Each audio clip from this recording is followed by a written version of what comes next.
Country, Duval, country. Certainly, ladies and gentlemen, in this matchup between my San Francisco 49ers and the Jacksonville Jaguars, both of these teams were coming off their bye weeks going into this Week 10 matchup.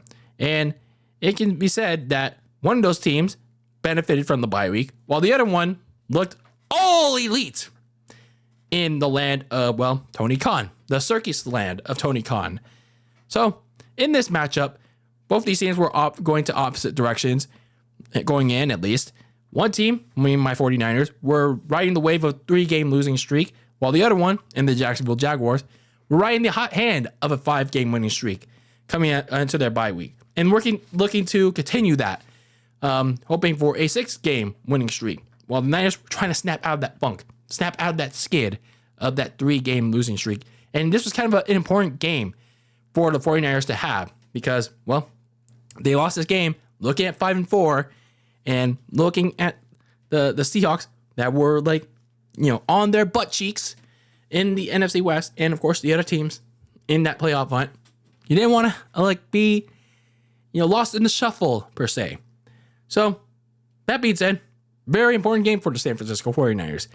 And boy, early on, at least for the 49ers, it looked like a few tweaks in the defense, and I'll admit when I'm a little wrong here, that those tweaks helped them aplenty. Because, with the addition of Chase Young to the defensive line and then moving Steve Wilks to the sidelines, it benefited. It benefited early on. They get Trevor Lawrence in the offense, 3 and out early on, on their opening possession. And then the 49ers on the other opposite end, they get a fast start that we were accustomed to during their 5-0 winning streak. And yeah, they were already up 7-0 with just very couple minutes into the game. They take a 7-0 advantage. Brock Purdy finds Brandon Ayuk in double coverage, mind you, to take that lead. And then you already have on the very next possession, Javon Hargrave and Nick Bosa notching another early 3-and-out sack on Trevor Lawrence. So already in their first 2 defensive series, they forced very quick 3-and-outs. So it looked like early on, the pass rush was finally looking energized after 3 weeks of nothing. 3 weeks of nothing. So it seems like, having what people are calling sideline Steve really helped. It really helped. So hopefully they continue to keep that up. So the Niners, they get back on offense. They were marching and attacking the Jaguars defense on the next possession, but they stalled a bit in the red zone. And they settled for 3. So it was a 10-0 game, but I felt like it could have been 14-0 because, oh man, I feel like it was kind of a missed opportunity because there was Deebo Samuel wide open in the end zone, but the Jaguars blitzed Brock Purdy and he couldn't escape it. The offensive line just couldn't contain it, which was unfortunate. It was very unfortunate right there. So you go into the second quarter, Jaguars, they're marching down there, but the Jaguars tried a trick play, but Christian Kirk overthrew running back Travis Etienne, and the all-elite fans down in Jacksonville were bitching and moaning that corner Charvarius Ward didn't get flagged for a late hit. And when I'm looking at that play, it's just like, dude, he clearly, what else was he supposed to do? He clearly was sliding in, and he barely touched the guy. He was like, it was like a soft hand to the face. So I'm glad the refs didn't call that. So it was like he barely touched the guy. It was like it's like a little touch right there. So anyway, right after that, you saw the impact that reunited duo of Chase Young and Nick Bosa had, because on the very next play, they come up with a strip sack on Trevor Lawrence. Nick Bosa it was Chase Young that strips Trevor Lawrence, and then Nick Bosa underneath recovers it. So the Niners get the ball midfield.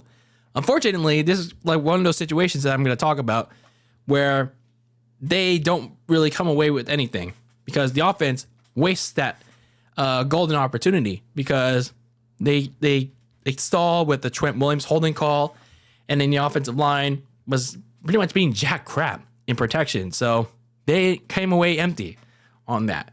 So midway through the second quarter, the Jaguars used a bunch of screen passes to keep the ball moving and and tire out the pass rush of the 49ers. And you know what? During that series, I was thinking, why weren't the 49ers doing more of this on their own offense? You know, it's kind of like the point of emphasis when I talked about this game in my preview.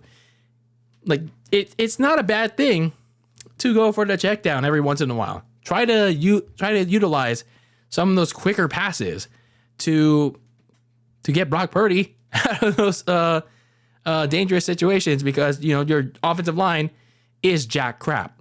You know, the offensive line especially on the right side with Spencer Burford and Colt McKivitz, who, by the way, you know, the broadcasters, you know, Joe Davis and Daryl Johnson, not Daryl Johnson, yeah, it's Daryl Johnson, I think. None of these broadcasters haven't mentioned his name all that much. Maybe because he's not Mike McGlinchey, where he doesn't get penalized a lot. But, man, maybe we were a little bit wrong about Colt McKivitz, because, man, it's like they don't do really well in the pass protection. You know, it doesn't really hold up on the right side. But I digress. They march down to the red zone. They're like within striking distance of getting a touchdown. But even then, the Jaguars' red zone issues persisted. They still couldn't fix that during the bye week, as corner Charvarius Ward broke up a potential touchdown for Christian Kirk.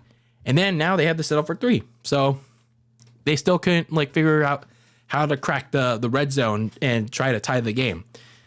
And you know what I said about screen passes? That's exactly what the Niners did on the very next series.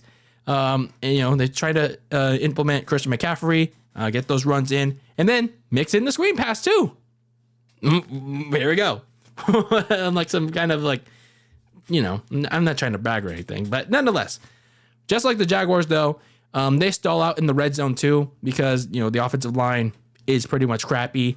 And then Purdy ate an intentional grounding penalty, and, you know, they settled for a 13-3 halftime lead. So, you know, going out of halftime, I liked how much more pressure the defense was generating on the quarterback. You know, in this case, Trevor Lawrence. But, you know, as the game wore on, they couldn't count much for the screen pass. Something I was hoping the secondary would try to read more.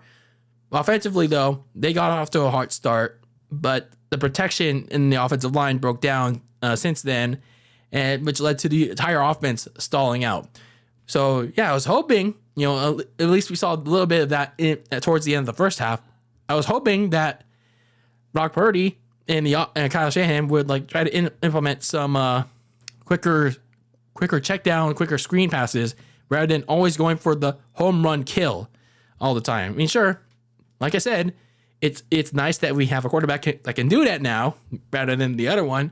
But the positive side of, you know, having that other quarterback is that, you know, it doesn't always hurt to go for the simpler stuff too. You have to have the even keel balance, because when you look at it, the Niners could have been up much more bigger than that. It could have made it a much more different game at half. But nonetheless, going into the third quarter, it was pretty much resemblant of how they started in the opening game, in the opening of the game with their first drive. Brock Purdy and the offense, they got up hard to start off the first drive of their second half. As pretty much, you know, when you saw the second play of their opening drive of the second half, Brock Purdy, you know, his protection was really breaking down. So he was deciding whether to yeet or not to yeet. He was channeling his inner Jimmy Uso. So he's just like, yeet. No yeet. So he decided to yeet. And it reaped the rewards. So George Kittle, he got the yeeted pass and shook away linebacker Devin Lloyd, and he pretty much walked in for a 20-3 lead. And all of a sudden, this game is going in favor of the 49ers. And the Jaguars were pretty much back to where they were at the beginning of the game. Sure, they were moving downfield, but then all elite mistakes were creeping in. Trevor Lawrence got too cute on a third down. Nick Bosa was on his ass. He tried to fit in a pass to Calvin Ridley, but unfortunately, it just got out of his hands, and it went to the arms of Talanoa Hufanga for an interception. So, unfortunately, though, The offense couldn't come away with anything. They couldn't even generate any like field goal on this one. So they had to punt it away. So yeah, it's kind of like my thing. It's like you have to take advantage of these chances that the defense is giving you. It's like you have to come away with something. But anyway, during the Jags' next offensive series, Kyle Shanahan challenged this long bomb catch by Christian Kirk. I'm not sure why, because Kirk had the ball secured underneath with this on the field with his hands. So yeah, you're kind of in that situation where the Jaguars are in the red zone and they're throwing the strike. But in essence, that didn't really matter because on the next two plays, backup corner Ambry Thomas made this nice strip sack off Christian Kirk. I think it was Christian Kirk, or I think it was Calvin Ridley. But nonetheless, he made a nice strip sack off of one of those receivers, and he would have had a big touchdown return because he was basically untouched, and he ran that thing to the house, and it would have been a different game too. But unfortunately, our sideline was lacking the discipline, and they decided to celebrate a little too early. So, and yeah, they took away 6 points off the board and ruined Ambry Thomas's big moment right there. Very unfortunate there. Very unfortunate there. But at least the offense got those points back with a nice drive downfield, capped off with a Deebo Samuel end around that got those points back. And going into the fourth quarter, the all-elite desperation that Tony Khan has been showing in the last year with his company, AEW, has crept its way to the Jaguars to start the fourth quarter. They go for it on fourth down, seeing that they're down 27-3. And under duress, Trevor Lawrence yeeted it. He chose to yeet it rather to not yeet it. And it went straight into the arms of Fred Warner for a second interception. And it gave the offense good field position. And they took advantage of it this time. And it put the all-elite dagger. They made the Jaguars pay for taking a page out of Tony Khan, C-O-N's playbook, with the Kyle Juszczyk sighting. And yeah, that was basically just ball game, 34-3. But I will mention that towards the end of this game, the 49ers tried to get Christian McCaffrey his little record of 18 consecutive games with a touchdown. They were hyping it up so much, but they just fell a little bit short. A little unfortunate there, but it was a little fun thing to watch. So it is what it is. So good bounce back win. It took 3 games, but nonetheless, they finally snapped their 3-game losing skid. They're finally back on track.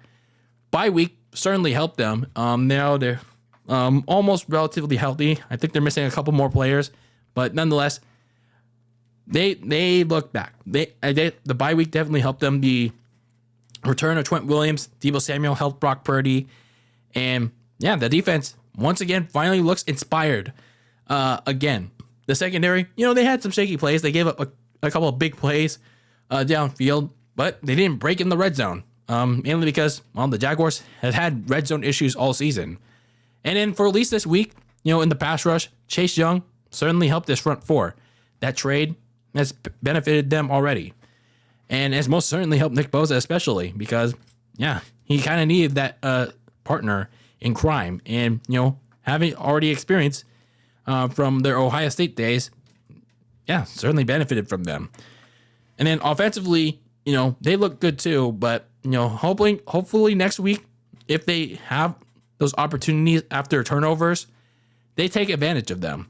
It could have been a much different game, especially at halftime, but, it is what it is, but I hope that's something that they take better advantage of. And, it's a minor thing, but if there's one thing that I'd like for the 49ers to work on for next game, it's their discipline. It is their discipline. I know it's a minor thing, but, they gave away Ambry Thomas's big fumble recovery touchdown because they got a little too carried away. They celebrated a little bit too early on the sidelines, pal. Just don't get carried away. All right? You got to have that discipline. All right? But anyway, let's take an early look towards week 11. Now that you're pretty much off your bye week, you look finally back to original form. Hopefully it stays that way. But now, every game is pretty much a must-win at this point for the 49ers as you look at the rest of the way. Next week, you're back home before a big Thanksgiving matchup against Seattle, but never overlook your first opponent before that. Next week, you're playing the Tampa Bay Bucks. Ironically, this is the same team that Brock Purdy had his big party last year, but this time around, Tom Brady's not on the other sideline. It's Baker Mayfield.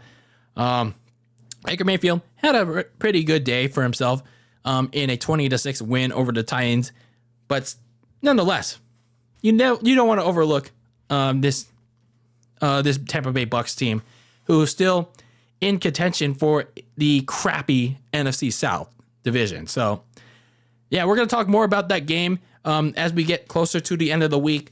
But, yeah, the 49ers improved to 6-3 and look to getting back on track as well.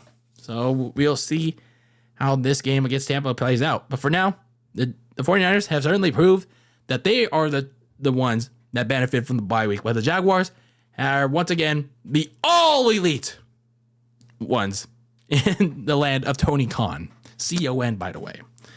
But anyway, what did you guys think about this game between the Niners and the Jags? And what were your takeaways from the 49ers side of things? Let me know in the comments below.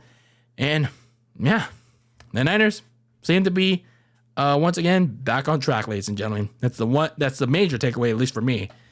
Hopefully this is the start of it. Hopefully this is the start of things positively as they get into the rougher stretch of the season. But yeah, that's pretty much it for me from DylanLasagna of Very Cold Lasagna. And as always, keep that lasagna very cold in the fridge with your takes on the world of sports. And peace out.